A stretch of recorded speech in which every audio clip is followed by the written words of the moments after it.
बीडमध्ये राजकारणी रूपी साप आहेत, त्यांना ठेचून काढण्याची वेळ आली आहे असं वडेट्टीवारांनी म्हटलं. तर कोणीही असू दे, दोषीला ठेचून काढलंच पाहिजे असं देखील ते पुढे म्हणाले. तर बीडचा करता करविता हा कराडच आहे असं आव्हाड म्हणाले.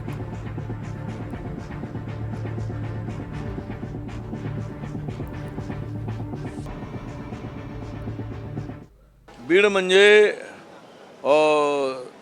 सापांचा बीड असतो ना, तसा तो राजकारण्यांचा सापाचा बीड झालेला आहे.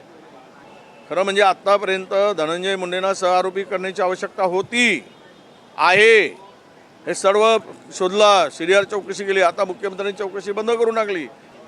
उद्या त्या बीड जिल्ह्यामध्ये निरपराध लोकांचे, शेकडो लोकांचे बळी जातील.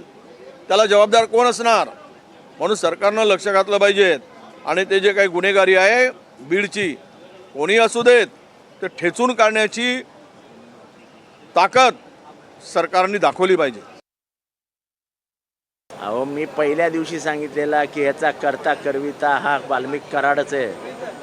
जेव्हा कोणीही बोलत नव्हतं तेव्हा जितेंद्र आव्हाड बोललेला की अवादा कंपनीचा खंडणी आणि संतोष देशमुखचा हत्या याच्या मागचं ब्रेन कोण आहे? तर तो वाल्मिक कराड आहे. खोक्या बोक्या टोक्या मोक्या याच्याशी आम्हाला काही घेणं देणं नाही, पण पोलिसांची लाजच घालवली. त्यांनी काहीतरी टी व्ही नाही, कोणाला मिळाला तो? एका टी व्ही चॅनलला मिळाला आणि पोलिसांना मिळत नाही. म्हणजे आता तर वाल्मिक कराड कुठे कुठे राहिला याचे लिस्टच येते माझ्याकडे. तो खेडमधल्या एका अनधिकृत रिसॉर्टमध्ये 4 दिवस राहिला होता. तिथे तो मस्त पोहत होता, मटण बिटण खात होता, मालक त्याच्या सेवेला जात होता.